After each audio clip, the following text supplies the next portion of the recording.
And here, emptiness is no longer emotional, it is existential. Now, this is dread.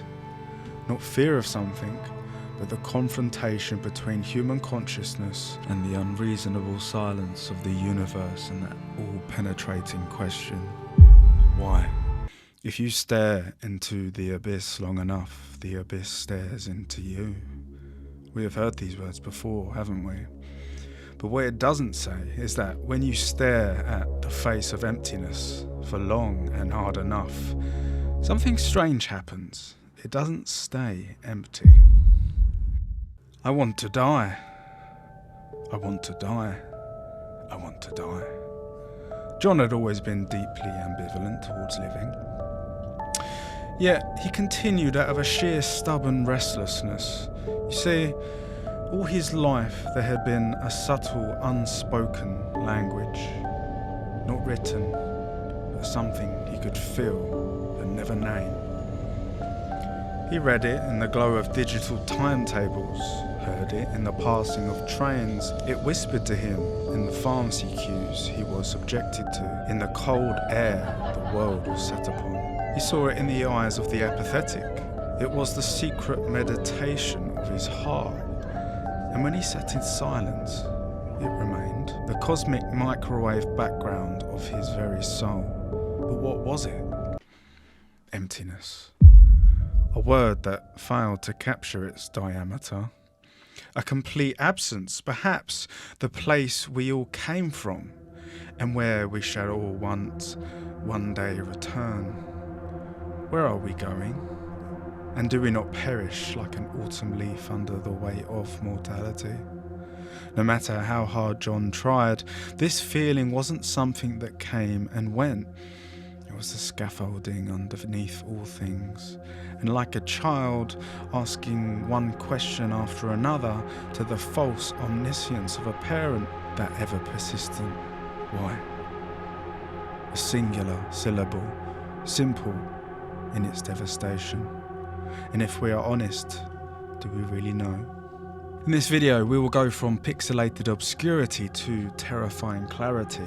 This is emptiness at every resolution. 240p, the surface. Boredom, we've all felt it, haven't we? The most basic form of emptiness. It lives in the space between events. It is the red tail lights of traffic, the back of another human's head in a grocery queue, the pause in between tedious conversations, a low akathesic ache, a restlessness. It is the scrolling of your phone long after you have stopped enjoying it. Usually this state is temporary, something we resolve through stimulation, but we no longer just resolve it, we eliminate it. We live in the age of abundance, and that abundance has begun to disrupt our chemistry. We are drip-fed our digital drugs, social media, sugar, gambling, novelty. Dopamine spikes followed by a dulling. Receptors downregulate, and what once satisfied no longer does. A loop forms, what they call a negative feedback system. In Dopamine Nation, it is observed that despite having more leisure time than ever before, people are increasingly bored indeed, and driven toward compulsive behaviour. Not because they lack stimulation, but because they have too much of it. And beneath this, something more uncomfortable waits. Boredom forces confrontation with the dreaded silence, with ourselves even, with questions we would rather not ask. So we do not. We escape it again and again. Sunday scaries, they call it, social burnout perhaps, a quiet dread before returning to the cycle. But these states are not errors, they are signals. They have existed for thousands of years. They push us to move, to change, to reflect, to correct something that has been wronged. Boredom is not a problem, it is our refusal to sit with it. 340p. The shallows, loneliness, not just a feeling but a signature of our age, is it not? We live in the world of total connection and face total disconnection. Our paradox indeed. FaceTime dads replace presence, self-checkouts replace conversation, algorithms replace recommendation. We send texts from across the room, we attend meetings without truly ever meeting. What was once human is now frictionless, and in a frictionless world it has become hollow. As explored in the lonely century, we have entered the contactless age, one where we increasingly choose efficiency over intimacy. Third places have vanished, communities have thinned, social norms have shifted. Speaking to a stranger now feels like a violation rather than a possibility. You might see this in the younger generations more and more. If you ever speak to them, stranger to stranger, they genuinely are shocked. This is the shallow layer of emptiness of life's transactions. You are surrounded by people, by data, by noise, yet none of it reaches you. Your social instincts dull, your skills atrophy, your sense of belonging quietly erodes. And this isn't just poetic, it's biological, as noted in the previously mentioned book. Chronic loneliness carries a health impact comparable to smoking 15 cigarettes a day. Worse than inactivity, comparable to alcoholism, the body registers isolation as a threat that did indeed contribute to the death of my father. You don't escape loneliness by being around people, you escape it by being seen. I've watched what prolonged loneliness does over time. Not in theory, but in actuality. My father's life slowly narrowed after the collapse of my parents' marriage, and the years of untreated struggles, isolation set in like a slow rot and decay. His world became smaller, quieter, more erratic. Messages sent late at night, fragments of anger, despair, confusion. Man reaching outward into the void with no one close enough to catch him. Even small things revealed the truth. He welcomed hospital stays, not for the treatment but for the presence, for conversation with nurses and patients alike, for the mere proximity to other human beings.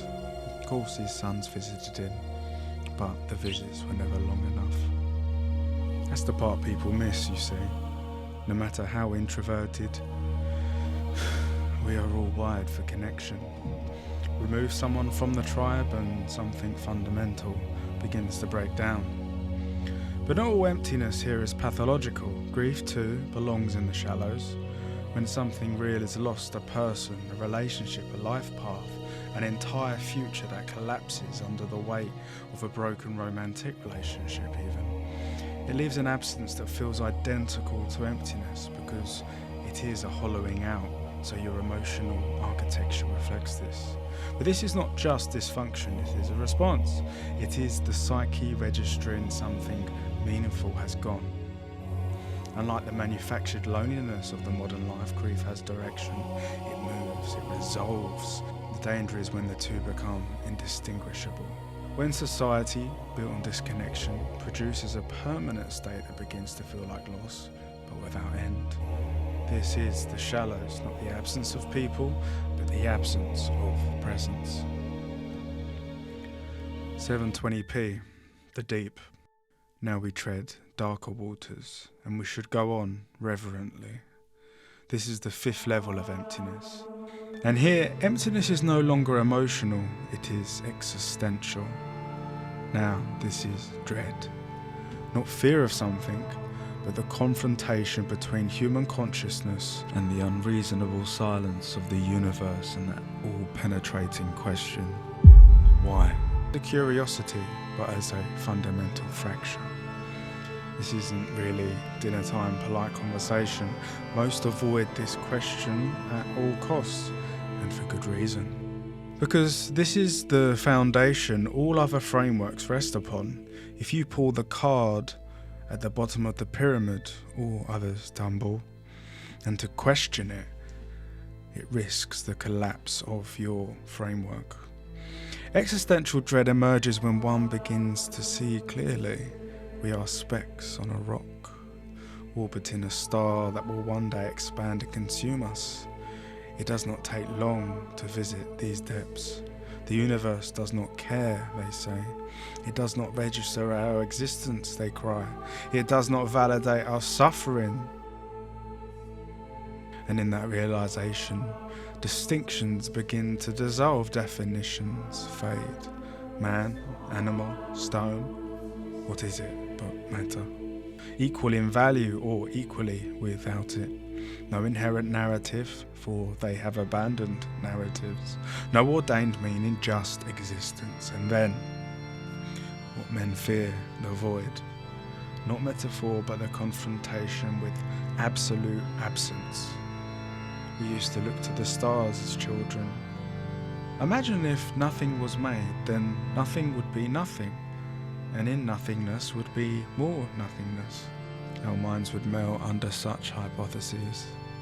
No self, no purpose, no given direction, only the raw fact of being uninterpreted. And with this, ego death, the loss of subjective identity, the fading of all definitions you once used to locate yourself. Name, personality, history, gone. Not intellectually, but experimentally. Can be entered through deep meditation, or forced through substances like DMT. Trauma too can push someone in this state without warning. And when this happens, the mind interprets it as death, because from its perspective, it is. If one returns from this state, he is transformed. The world can feel hollow after. Material pursuits lose their gravity. Speech itself, even this strange thing, unnecessary. Abandon everything, the soul says.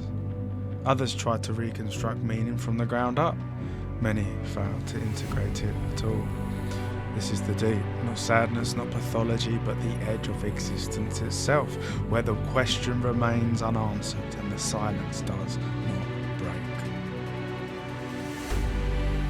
1080p, the abyss. Obscurities. This is where emptiness stops asking questions and begins making conclusions. Nihilism. The assertion that nothing matters. All values are subjective, they say. All meaning is constructed arbitrarily, they cry. There is no higher order, no objective good, no ultimate purpose. Everything collapses into equivalence. Nothing is truly worth more than anything else. From here, we go to darker waters.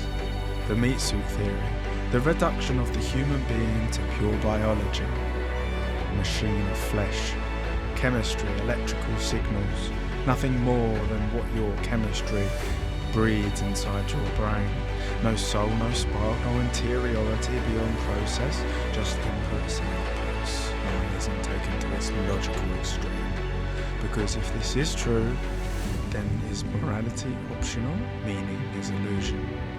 And the internal compass, the thing that orientates a life, begins to dissolve. You see this worldview embodied in characters like Russ Cole, the idea that human consciousness is an evolutionary mistake, a deformed branch of Darwinism, that no species should be aware of its own death, that awareness is not a gift but a curse. And here's the fracture, the contradiction most can't resolve. The people who claim this are still alive, funny enough. They continue, they eat, they speak, they pursue, they care, even if they deny it. They maintain careers, they form relationships, and they show fragments of principle, even while claiming its principles do not exist. They create a schism, a split within the psyche, between their philosophy and their actions. But why does their philosophy say one thing and their behaviour another? And if nothing matters, why do they continue at all? If all value is illusion, why prefer anything at all? If we are only machines, who is the one observing the machine? The abyss indeed. Not just emptiness, but contradiction. A place where thought collapses in on itself, where the mind reaches a conclusion it cannot live out. And that tension, my dear friends, whether admitted or not, never fully resolves. And that tension, my dear friends, whether admitted or not, never fully resolves. 4K, Hadal depths. Here we stand on post-religious quicksands. We are meant to be our own gods and create our values according to Nietzsche. Oh, but the speed and velocity our hollow gods have fallen. Here with horror we discover we cannot create our own values, and without religion our world does not fall into a utopian paradise. Here with horror we discover we cannot create our own values, and without religion our world does not fall into a utopian paradise. Oh no, it falls into the rusted hands of entropy, tribalism, wars and famine. You read about these every day. The rise and fall of empires and civilizations that come and go like the petals of a flower in the autumn breeze. Man, in his arrogance to believe he was liberating himself with the removal of shackles of theology and morality, even narrative itself. And now that we are faced with the existential dread that is defined as the confrontation between a human's wild longing for clarity and the unreasonable silence of the world. These depths reveal the horror of this truth. We are not a person. Our definitions are arbitrary. Do you not see the reflection of your eyes in the mirror? The gaze of yourself into the aperture of a camera from the years behind? The artifice of the social media dance and the pre-assigned question and answer didactic? Noranina Hertz identifies a modern version of this avatar problem, where individuals commodify and repackage themselves for social media. The results in the splintered self that performs for social validation rather than expressing their true identity. We are strangers to ourselves. If we penetrate that region where we hold this fiction, that we are a defined person, our sciences dig through layers of reality and find what? Superpositions.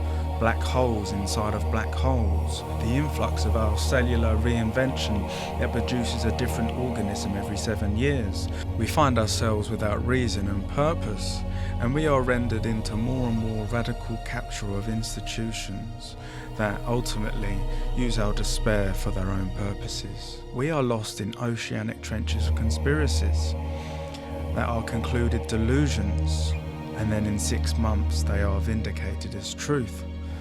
As the Department of Justice buries us in 3 million pages of satanic child-abusing monsters, they calculate our attention spans, and they reason that since we shall bury them in pages that reach twice the height of the Eiffel Tower, we shall be freed in their childish inattention and docile nature. We see through news outlets as media's mere weapons of covert propaganda.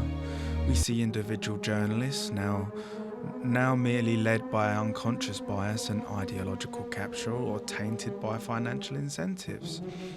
We have lost our grip on truth as the information age buries us in an avalanche of alternative facts.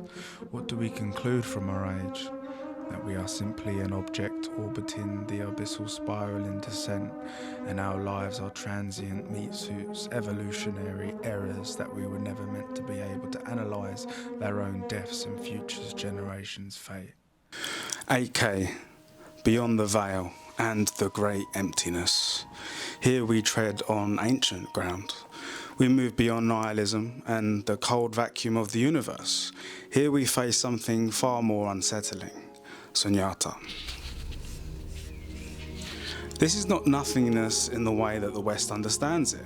It is not the claim that nothing matters.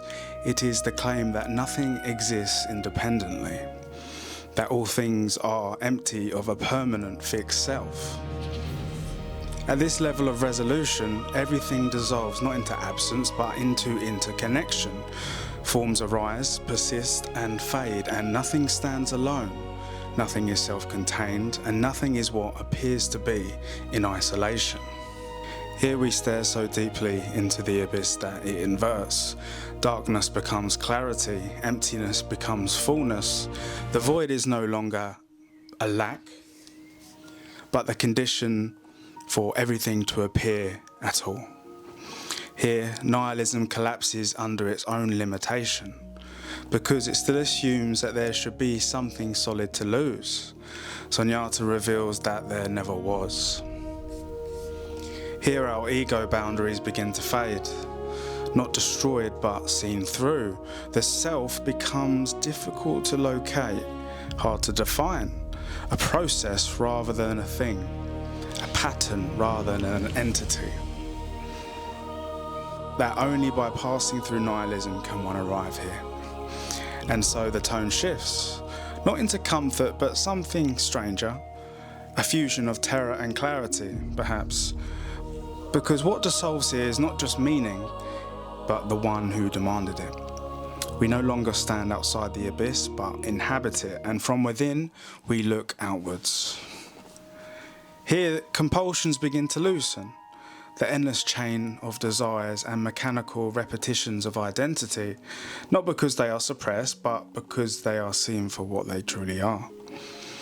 And in that seeing, something stabilizes, not a self, not a belief, but a groundless ground, so to speak.